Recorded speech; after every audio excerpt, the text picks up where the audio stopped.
하나님 아버지와 우리 주 예수 그리스도로부터 오는 은혜와 평강이 이 자리에 계신 여러분과 함께하길 주님의 이름으로 축원합니다. 제가 감기가 아직 다 낫지 않아서 목 상태가 조금 안 좋은데 양해 바랍니다. 오늘은 제가 함께 읽은 사도서관 말씀 데살로니가 전서 말씀을 중심으로 함께 은혜를 나누고자 합니다. 여러분 성경 읽다 보면은 이해가 안 되거나 좀 어려운 성경들이 꽤 있습니다. 그래서 우리가 수요일 날 우리 출애굽기 말씀을 같이 읽고 있는데요.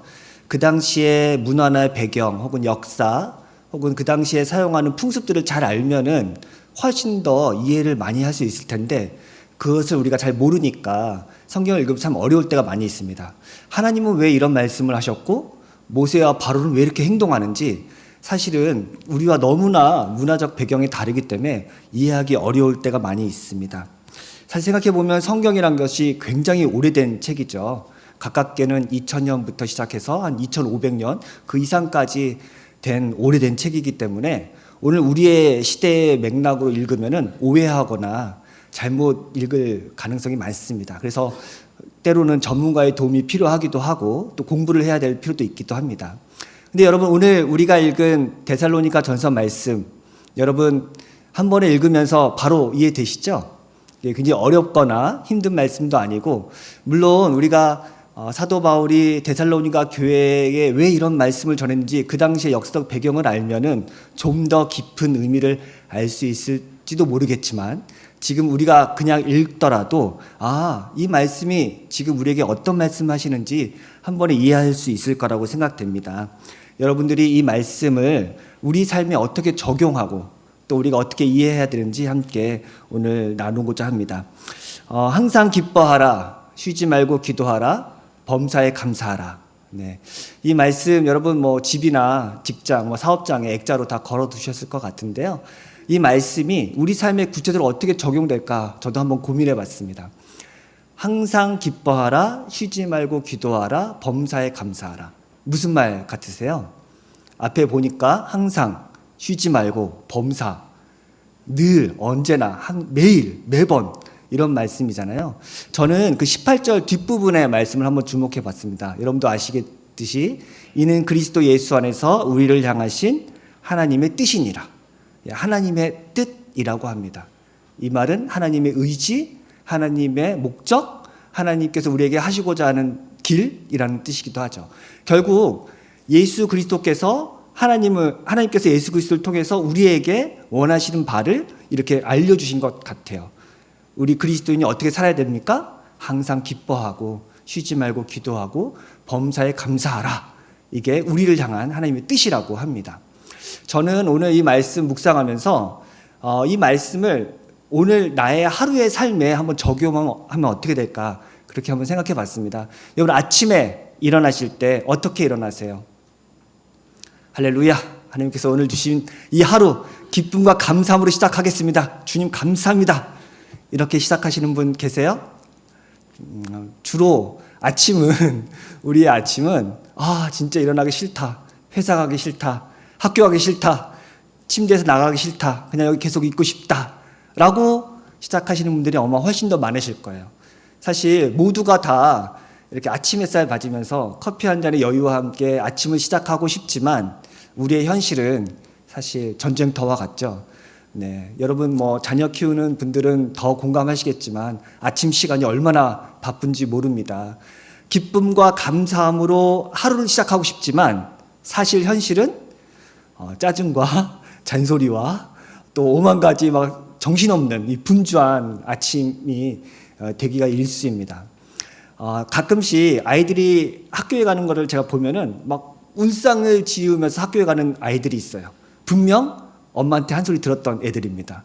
근데 사실 아침에 학교를 가거나 직장을 가거나 하루를 시작할 때 정말 축복을 받으면서 칭찬을 받으면서 기쁨으로 시작하면 얼마나 좋겠어요. 근데 사실 우리가 그렇게 하지 못하는 현실이 너무 안타깝기도 합니다.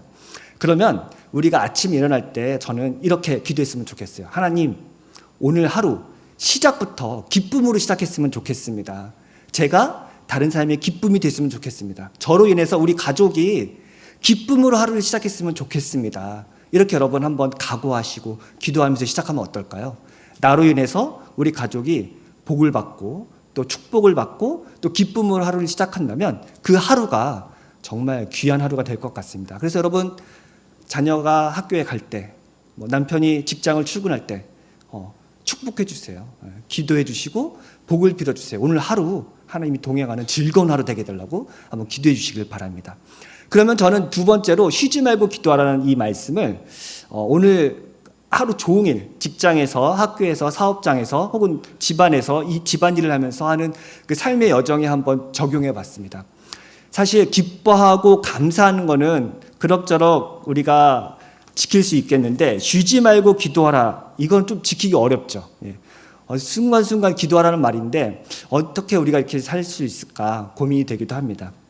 여러분, 우리는 매 순간 굉장히 중요한 선택을 하거나 결정을 해야 할 때가 참 많이 있습니다. 특별히 여기 사업하시는 분들이나 직장일 하시는 집사님들, 장로님들 다 계실 텐데 굉장히 중요한 결정을 내리거나 선택을 해야 될 순간이 참 많이 있습니다. 특별히 요즘 같은 사회에서는요, 굉장히 복잡한 인간관계가 아주 얽히고 설킨 관계 때문에 우리가 어떤 선택을 하느냐에 따라서 새로운 미래가 열리기도 하고 새로운 가능성이 열리기도 하죠. 여러분, 그때 어떻게 하시겠습니까? 네. 여러분, 기도하지 않고 멘탈을 잡을 수 있으세요? 내가 하나 사인하는 거, 내가 하나 도장 찍는 거, 내가 하나 선택하는 거, 내가 오늘 만나는 사람에게 어떤 이야기를 하는 것, 이 모든 것들이 다 사실은 기도의 제목들입니다. 저는 오늘날과 같이 불안한 사회에서는 우리가 매 순간 기도함으로써 우리의 마음을 다잡고 하나님 앞에 나아가야만 정신을 똑바로 차릴 수 있다고 생각을 해요. 그래서 여러분들 중요한 순간 혹은 사소한 순간이라도 매 순간 짧게 하나님께 기도함으로써 매 순간순간을 넘어가시길 바랍니다. 고대 교부들은요, 쉬지 말고 기도하라, 이 말씀을 어떻게 자기 삶에 적용할 수 있을까 고민하다가 아주 짧은 기도문을 만들었다고 합니다. 예수 기도라고 하는 건데요. 여러분 한번 저 따라해 보시겠어요? 주 예수 그리스도 하나님의 아들이시여 이 죄인을 불쌍히 여기소서. 네. 주 예수 그리스도 하나님의 아들이시여 이 죄인을 불쌍히 여기소서. 아주 단순한 기도인데요. 이 기도를 항상 매 순간 하려고 노력했다고 합니다. 근데 우리가 굉장히 위급하거나 급한 일이 있을 때 막상 기도의 말이 잘 안 나올 때가 있어요. 어떻게 기도해야 될지 모르겠고 또 순간 당황해서 기도를 못할 때가 있는데, 여러분 오늘 제가 가르쳐드린 이 기도 한번 해보세요. 주 예수 그리스도 하나님의 아들이시여 이 죄인을 불쌍히 여기소서. 저에게 자비를 베풀어 주소서. 아주 단순한 기도지만 이 기도가 여러분의 삶에 아주 중요한 결정을 내릴 때 하나님께서 함께 하시는 그런 기도가 될 줄 믿습니다. 또 마지막으로 여러분 잠자리에 들어서 하루를 마감할 때 어떤 기도 하시겠어요? 감사의 고백을 하면 좋겠죠. 오늘 하루 하나님 은혜 동안 하나님의 은혜로 살아가게 하시면 너무나 감사합니다. 하나님 정말 감사합니다 하고 하루를 마무리하면 정말 최고의 하루가 될 것 같습니다. 이렇게 기쁨과 기도와 감사로 우리의 삶을 하루하루 차곡차곡 쌓아 나간다면 저는 그 삶이 바로 하나님께서 원하시는 삶이 될 거라고 생각합니다. 근데 이 기쁨과 기도와 감사하는 삶을 우리의 인생 전체로 적용해 보면 어떻게 될까요? 예를 들어서 우리가 유소년 시절에는 정말 기쁨으로 살고, 우리가 중년의 시기에는 기도하며 살고, 인생의 마지막 노년에는 감사함으로 산다면은 이것이 어쩌면 또 더 넓게 봐서 하나님의 뜻일 것 같습니다. 한 번은 제가 어린이부 예배 드릴 때 우리 어린 친구들한테 각자 우리 힘들고 어려운 거 있으면 같이 기도 제목 나누면서 우리 기도해 주자라고 이제 이야기를 했습니다. 내심 제 마음 속에는 우리 어린 친구들이 각자 기도 제목을 내놓으면은 서로 이렇게 중보기도도 해주고 약간 분위기를 잡으려고 이렇게 했는데, 사실 우리 어린 친구들이 기도 제목을 내놓을 수 있을까요? 사실 우리가 어렵고 힘든 순간에 누가 시키지 않아도 자연스럽게 기도가 나오는 법이잖아요. 근데 우리 어린 아이들은 그런 기도 제목이 없더라고요. 당연하죠.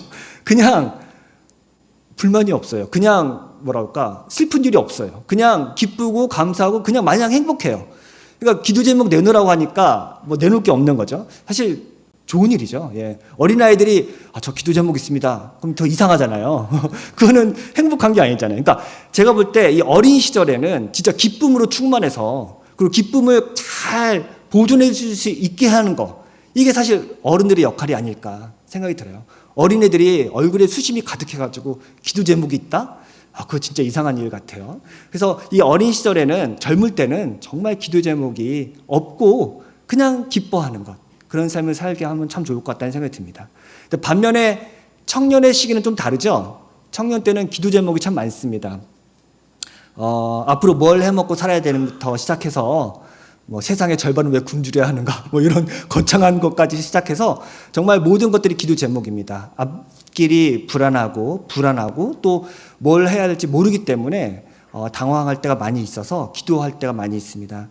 부모와의 갈등도 기도 제목이 될 수도 있겠고, 뜻대로 인간관계가 풀리지 않아서 기도할 수도 있겠고요. 또 학업과 진로로 기도하게 됩니다. 이때는 정말 기도해야죠.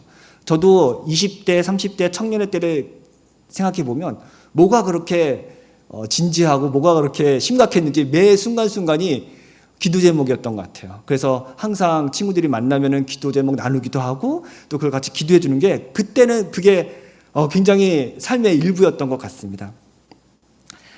정말 기도가 필요한 시기인 것 같습니다. 네, 자신의 앞날을 위해서도 기도하고, 정치를 위해서도 기도하고, 세계 평화를 위해서도 기도해야죠. 네, 치열하게 고민하고 고뇌할 때는 기도할 때라고 생각합니다. 근데 이렇게 심각하게 기도하고 있는 청년들에게 어른들이 해줄 수 있는 조언은 어떤 것이 있을까요? 예를 들어서 내가 살아보니까 별거 아니야. 너무 고민할 거 없다. 다 감사를 여기고 기도하면 다 나아질 거야. 뭐 이런 식으로 조언해 주면은 사실은 그렇게 좋은 조언은 아닌 것 같아요. 이렇게 청년을 위해 주는 그 마음은 이해할 수 있지만, 사실 청년의 때에 필요한 것은 조언이나 충고보다는 깊은 공감과 경청이 필요할 때입니다. 많이 힘들지? 나도 열심히 기도할게. 우리의 뜻보다 크신 하나님께서 뭔가 큰 계획이 있을 거야. 우리 기도하자. 이렇게 얘기해 주면 그 정도로 좋을 것 같아요. 네. 마지막으로 노년의 시기에 이르러서는 어떻게 살아야 될까요? 네. 예를 들어서 노년에 이르면은 성격도 한풀 꺾이고 좀 온순해지잖아요. 삶의 여유도 조금씩 생기고, 젊은 시절 뭐 한가닥 했던 그런 분들도 나이가 들면은 조금씩 이 삶에 받아들이고 수용성이 넓어지고 감사할 줄 아는 마음으로 바뀔 거라고 생각됩니다. 근데 만약에 나이가 먹어서까지 자기가 가지고 있는 걸 놓지 못하고 욕심이 많은 어른을 보면은 우리가 참 안타깝죠. 예. 그런 어른들을 우리가 원하지는 않습니다. 사실 우리 시대에 진정한 어른이 필요한 시기라고 합니다. 온유하고 겸손하고 주어진 삶을 감사로 여길 줄 알고 베풀 줄 아는 어른, 그런 어른이 있을 때 우리가 존경을 하게 되죠. 네, 인생의 마지막 순간에 하나님과 사람들 앞에서 감사할 줄 아는 사람, 어쩌면 그 고백이 있다면 얼마나 행복할까 생각해 봅니다. 하나님, 감사했습니다. 저의 모든 순간, 모든 삶이 다 하나님의 은혜였습니다. 이렇게 고백하면서 마지막 눈을 감을 수 있다면 얼마나 행복할까, 그런 생각을 해봤습니다. 근데 여러분, 이렇게 항상 기뻐하고 기도하고 감사하는 삶, 이 삶은요, 사실 오늘 말씀에 보면은 하나님의 마지막 때 종말이라고 하는 큰 그릇에 담겨져 있는 말씀이에요. 오늘 여러분 저랑 같이 말씀 한번 좀 찾아볼 텐데요. 데살로니가전서 5장 1절 한번 보시겠어요? 오늘 읽은 말씀의 앞부분입니다. 데살로니가전서 5장 1절부터 4절까지 말씀을 제가 한번 읽어볼게요. 6절까지 제가 한번 읽어보겠습니다. 형제들아, 때와 시기에 관하여는 너희에게 쓸 것이 없음은 주의 날이 밤에 도둑같이 이룰 줄을 너희 자신이 자세히 알기 때문이라. 그들이 평안하다 안전하다 할 그때에 임신한 여자에게 해산의 고통이 이름과 같이 멸망이 갑자기 그들에게 이르니 결코 피하지 못하리라. 형제들아, 너희는 어둠에 있지 아니하며 그날이 도둑같이 너에게 임하지 못하리니 너희는 다 빛의 아들이요 낮의 아들이라. 우리가 밤이나 어둠에 속하지 아니하니 그러므로 우리는 다른 이들과 같이 자지 말고 오직 깨어 정신을 차릴지라. 오늘 사도 바울이 데살로니가 교회 성도들에게 그리스도인의 삶의 패턴이 이렇게 돼야 된다라고 말하기에 앞서서 앞부분에 뭐를 얘기하고 있냐면 마지막 종말의 때를 이야기하고 있습니다. 하나님이 언제 오실지 모르는데 이 날은 누군가에게는 심판의 날이 되지만 누군가에겐 기쁨과 감사의 날이 될 거라고 합니다. 누구한테는 심판의 날일까요? 어둠의 자식들. 평소 매일매일 하루하루의 삶을 기쁨과 기도와 감사로 살지 못하는 사람한테는 아마 두려움의 때가 될 겁니다. 하지만 하나님의 뜻대로 그 부르심에 입은 대로 사는 사람한테는 일단은 기쁨과 감사의 날이 되는 거죠. 결국 이 종말이라고 하는 마지막 때라고 하는 큰 그릇에 하나님께서 그리스도의 삶의 윤리를 담아주셨던 것 같습니다. 그렇게 생각하면 오늘 함께 읽은 구약의 본문 말씀도 이해가 됩니다. 이사야서 61장의 말씀인데요. 이것도 제가 한번 읽어볼게요. 이사야서 61장 1절에서 3절까지의 말씀입니다. 오늘 구약 성경 봉독 말씀인데요. 주 여호와의 영이 내게 내리셨으니 이는 여호와께서 내게 기름을 부으사 가난한 자에게 아름다운 소식을 전하게 하려 하심이라. 나를 보내사 마음이 상한 자를 고치며 포로된 자에게 자유를 갇힌 자에게 노임을 선포하며 여호와의 은혜의 해와 우리 하나님의 보복의 날을 선포하여 모든 슬픈 자를 위로하되 무릇 시온에서 슬퍼하는 자에게 화관을 주어 그 죄를 대신하며 기쁨의 기름으로 그 슬픔을 대신하며 찬송의 옷으로 그 근심을 대신하시고 그들이 의의 나무 곧 여호와께서 심으신 그 영광을 나타낼 자라 일컬음을 받게 하려 하심이라. 네. 이 이사야 말씀도 마지막 주님의 은혜의 해를 말하고 있습니다. 그날에 기쁨과 감사가 넘치는 날이 될 거라고 고백하고 있죠. 하지만 동시에 보복의 날이기도 합니다. 결국 이 성경은 우리가 종말이라고 하는 마지막 때를 항상 염두에 두면서 읽어야 될 말씀이라고 생각이 들어요. 구약 성경은 오실 메시아를 기대하고 있기 때문에 종말의 말씀이고, 신약의 말씀은 뭐죠? 다시 오실 그리스도를 우리가 고대하고 기다리면서 사는 말씀이기 때문에 종말의 말씀인 거죠. 그렇게 보면은 하나님의 마지막 때를 가슴속에 품고 사는 사람, 그 사람의 하루는 어떤 삶이 될까요? 다른 사람과 질적으로 다른 삶을 살게 돼 있는 거죠. 그 삶이 바로 기뻐하는 삶, 기도하는 삶, 감사하는 삶이라고 생각합니다.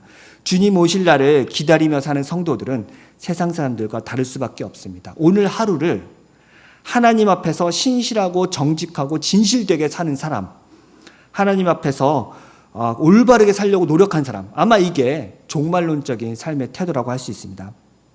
오늘이 바로 하나님의 심판의 날이자 구원의 날이라고 생각하는 사람은 우리의 삶의 모든 순간이 기쁨과 기도와 감사로 살게 될 거라고 생각합니다. 폴 틸리라고 하는 신학자가 쓴 책 제목 중에 아주 멋진 제목이 있는데 영원한 지금, Eternal Now라는 책 제목이 있어요. 여러분 생각해보세요. 영원한 지금. 책 제목 멋있지 않습니까? 지금 이 순간이 바로 하나님의 영원과 연결되어 있다고 생각하는 거고요. 또 하나님의 영원한 천국의 소망이 바로 지금 이 순간에 우리에게 이루어진다고 고백하는 책 내용입니다.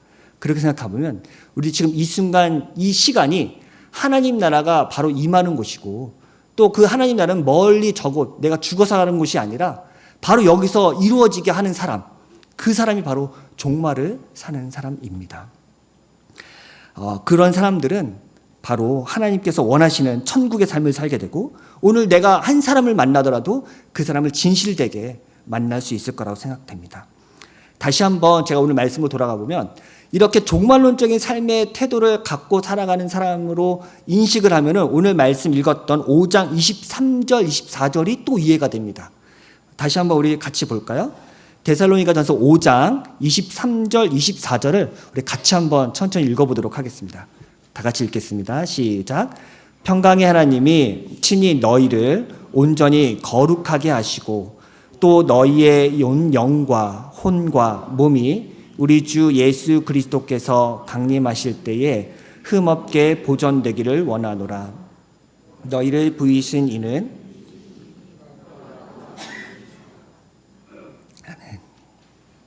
네. 오늘 말씀을 23절 읽으면서 제가 조금 부담스러웠던 말씀이 이겁니다. 온전히 거룩하게 하시고, 하나님이 친히 너희를 온전히 거룩하게 하시고, 또 뒤에 보니까 흠없게 보존되기를 원하노라. 둘 다 비슷한 말씀입니다. 아무리 제 자신을 돌아봐도 제가 온전히 거룩하거나 뭐 흠없거나 뭐 이러지가 않는데 하나님께서 이렇게 하신다고 합니다. 결국 이 말씀은 마지막 종말의 때에 너희가 온전해질 거야, 거룩해질 거야, 흠없이 될 거야 라고 하는 말씀이 아니라요, 지금 오늘 이렇게 살아야 되고 또 그렇기 때문에 더 부담스럽긴 하지만 사실은 이 말씀의 주어를 보면 여러분 알 수 있어요. 누가 그렇게 하신대요? 하나님이. 내가 아니라 하나님이 그렇게 하실 거래요. 24절은 더 확고하게 못을 박습니다. 이분은 미쁘신 분이래요. 미쁘시다는 말은 신실하신 분이다. 약속을 지키시는 분이다. 처음과 끝이 동일하신 분이다. 신실하신 하나님이다. 그분이 이렇게 이루실 것이다 라고 말하는 것입니다. 결국 저는 그리스도인이 매번 기뻐할 수도 없고 매번 기도하며 살 수도 없고 항상 감사할 수 없어요. 제가 온전하게 거룩하게 될 수도 없고 흠이 없게 될 수도 없습니다. 내가 하면 그렇게 되죠. 저는 그렇게 살 수 없어요. 하지만 오늘 말씀에서 하나님께서 하시고자 하는 말씀은 내가 그렇게 할 것이다 라고 하는 것입니다. 결국 우리가 이 땅을 살아가면서 부족한 것이 많고 내 인간의 욕망과 의지대로 살아갈 때가 많이 있지만 내 자신을 믿고 신뢰하는 것이 아니라 하나님께서 이끌어 가시고 그분의 말씀에 순종하는 삶을 살 때 내가 너를 그렇게 이끌어 갈 것이라고 하는 하나님의 의지가 저는 보인다고 생각합니다. 다시 보면은 18절 말씀, 그래서 이것이 하나님의 뜻이다 라고 하는 말씀, 하나님의 의지, 하나님의 결심이라고 생각이 됩니다.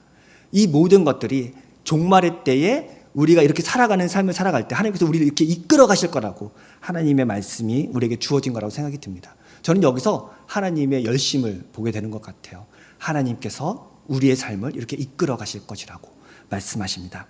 여러분, 우리가 예수 그리스도로 말미암아 새로운 존재가 되고 그래서 하나님의 말씀에 붙들려 사는 삶이 되면은 이렇게 우리의 삶이 거룩해지고 또 흠이 없게 될 줄로 믿습니다. 우리가 할 것은 하나님의 말씀에 순종하고 기쁨으로 반응하고 그분을 따라가면 되는 겁니다. 여러분, 하나님께서 우리의 전 삶과 하루의 삶을 이끌어 가셔서 지금이 마지막 때인 것처럼 살아가고 그때를 감사함으로 고백할 줄 아는 저와 여러분이 된다면 진심으로 이 마지막 때에 하나님의 붙들린 주님의 자녀들이 될 줄 믿습니다. 그분을 믿고 신뢰하는 우리 중앙교회 성도님들 다 되시길 주님의 이름으로 축원합니다. 모든 지각에 뛰어난 하나님의 평강이 그리스도 예수 안에서 우리의 마음과 생각을 지키실 것입니다. 우리 말씀을 생각하며 잠깐 기도하도록 하겠습니다.